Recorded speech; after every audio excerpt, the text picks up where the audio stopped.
और इसमें ज़्यादा कुछ वो नहीं, एक छोटी सी चीज़ है, फॉरेंसिक रिपोर्ट होती है। जिसने भी लॉगिन किया है, जहाँ से भी ISP IP जो होता है, उसने अगर लॉगिन कर दिया है अंदर, तो फॉरेंसिक साइबर एक्सपर्ट्स के पास फॉरेंसिक एक्सपर्ट होते हैं। उन्होंने सिर्फ लॉगिन डिटेल्स देना है कि किसने लॉगिन किया है, और पूरा चीज़ सब सामने आ जाएगा आपके। ओके, इस पे कोई सवाल है? हैकिंग को लेकर आप लोगों का कोई सवाल है या कोई क्वेश्चन है जो आपको आदिल भाई को या राजश्री को या शर्लिन को पूछना? मैंने तो कल ही क्लियर किया था कि सब कुछ राखी ने किया हुआ है। 24 घंटे के अंदर अकाउंट वापस आ जाएगा, और वही हुआ। 8 घंटों के अंदर 8 घंटे 8.5 घंटे 8.5 केवल 8.5 और घंटे। उस दौरान वो फेसबुक पर मौजूद थी।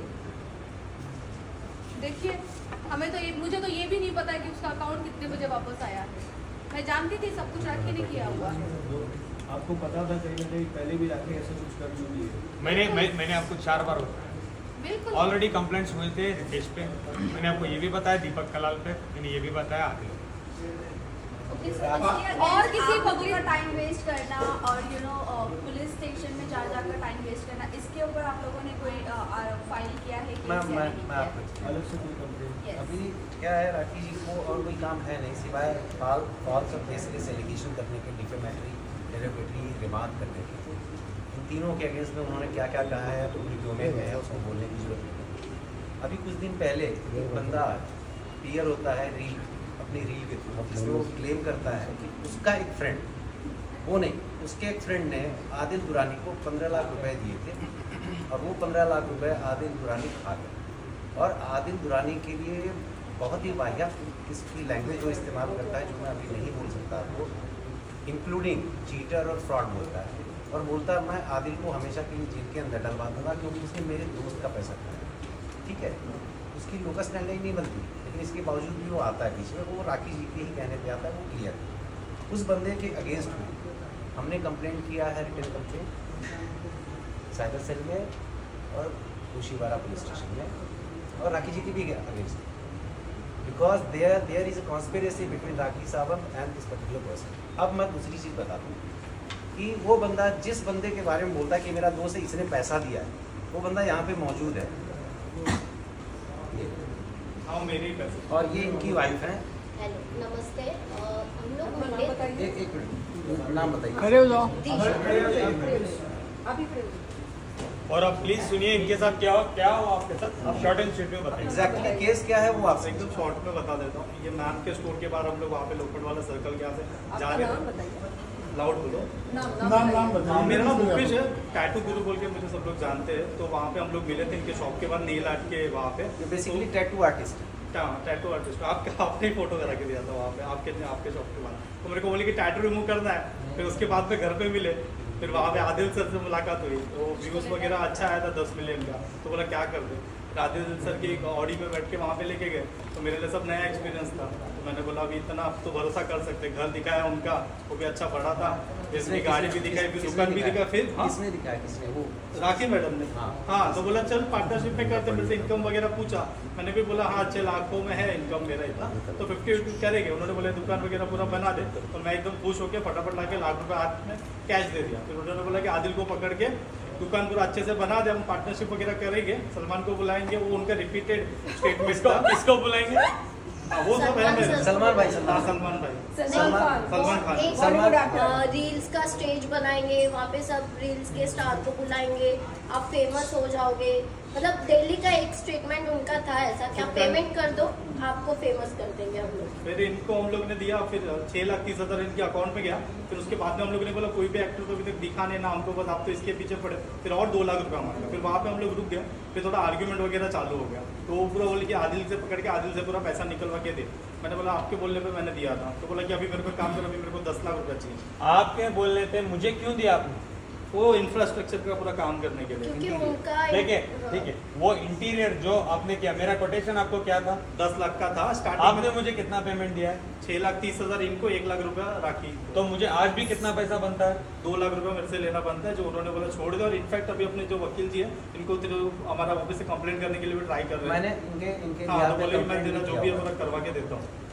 अम्बोली पुलिस स्टेशन में इस बंदे के बिहाफ में राखी जी के अगेंस्ट में रिटन कंप्लेंट और मेरे लॉन्च को जिसमें सारे फैक्ट्स डिटेल में दिए हुए हैं कि कैसे टैक्टफुली राखी सावंत अपने टूटे फूटे घर को रिनोवेट कराने के लिए इस गरीब आदमी को पकड़ती है और बोलती है काम करो, एक टैटू पार्लर हम लोग खोलेंगे पार्टनरशिप में, तुम इंटीरियर का खर्चा बेयर करो, घर हमारा है, वहाँ पे टैटू पार्लर खोलेंगे, मैं सेलिब्रिटी हूँ तो सलमान भाई को और फलाना भाई को उनको बड़े बड़े सेलिब्रिटीज़ को तुम्हारे पार्लर में लेके आएंगे प्रमोशन के लिए, तो और भी अपने यहाँ ग्राहक आएंगे, उससे जो फायदा होगा वो हम लोग शेयर कर लेंगे। फिर जब शॉप में पैसा देना, इस गरीब आदमी को समझ में आया, राखी ने टैक्टफुली मैनर में किया क्या, उसने बोला कि मुझे पैसा मत दो, उसने बोला आदिल इंटीरियर का काम करता है, आदिल तुम्हें कोटेशन दे देगा, तुम आदिल को पैसे दो।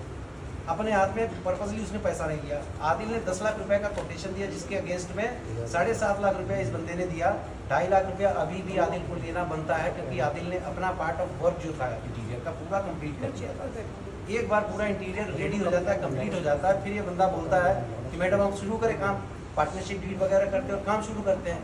ये बंदे को इसके सामान के साथ में उठा के बाहर फेंक दिया और 1 लाख का सामान मेरा वो भी था। फिर उसके बाद में मेरे को पुलिस से धमकी भी दिलाई कि मैंने उसको जान से मारने की धमकी दिया।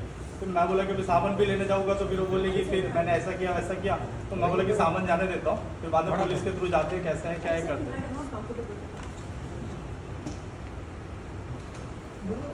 सो जो अभी रिसेंटली राखी कह रही थी 2 लाख ट्रॉफी, 2 लाख ट्रॉफी वाला स्टेटमेंट उन्होंने कहा, तो उस पर क्या कहना चाहोगे कल्याण जी?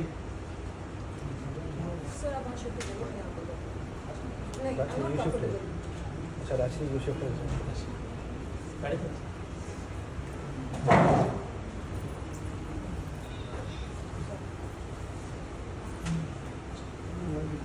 हाँ जी पूछिए। आदिल, जब से आपने पहली प्रेस कॉन्फ्रेंस ली है, एक एपिसोड सा चल पड़ा है प्रेस कॉन्फ्रेंस का, ये कब तक चलेगा, क्या थमेगा भी? क्योंकि हर दिन कोई ना कोई राखी तो आरोप लगाएगी, उनका काम ही है इस तरह से। तो आप लोग कब तक का सर्वाइव करोगे? या जब तक राखी झूठे आरोप लगाते रहेंगे, हम बाहर आके प्रूफ करते ही रहेंगे विद प्रूफ विद विटनेसेस। और एक बात उन्होंने ठीक से नहीं कहा, उसके बाद बताओ तुम्हारे 50 रुपए जो ठगे वहां तक बताओ। लॉन्ड्री का भी था, पैसा उनका बाकी था, तो बोले अभी मेरे भाई है जो वो बरोबर से चेंज नहीं किया। नहीं, प्रॉपरली बोलो, फिर तुम मुझे मत बोलो भाई मुझे ये बोलना था वो बोलना था, क्योंकि आरोप मेरे पे लगा है। पूरा एकदम क्लियर, पूरा सामने मेरे से अभी पैसा निकाल सकते हैं, मेरे लेवल के हिसाब से भी निकाल लिया उन्होंने 7-8 लाख रुपया, तो अभी इनसे तो अच्छा खासा ही निकाला रहेगा। मेरा तो पूरा मतलब झूठ पूरा लॉस ही हुआ है।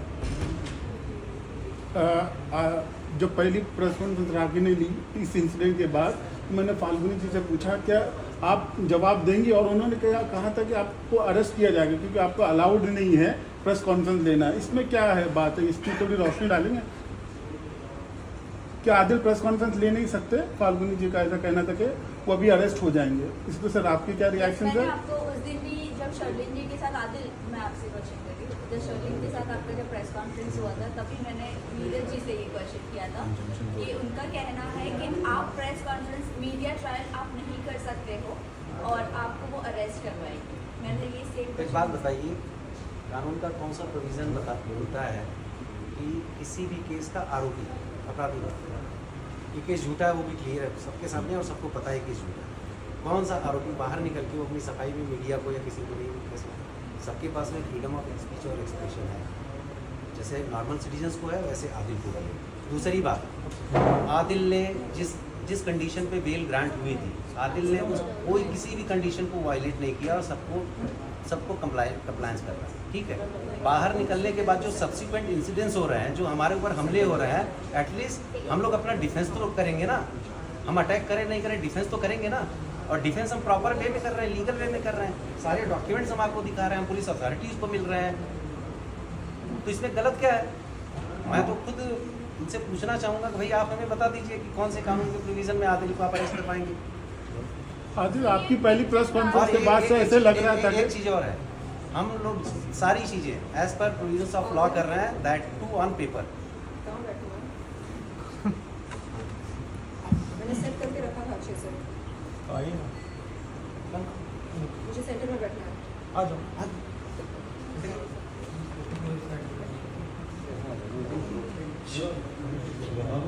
मेरे बगैर करना तो कर दो, मेरे बगैर आ जाओ। नहीं करना मुझे। चलो बोलो चलो चलो continue।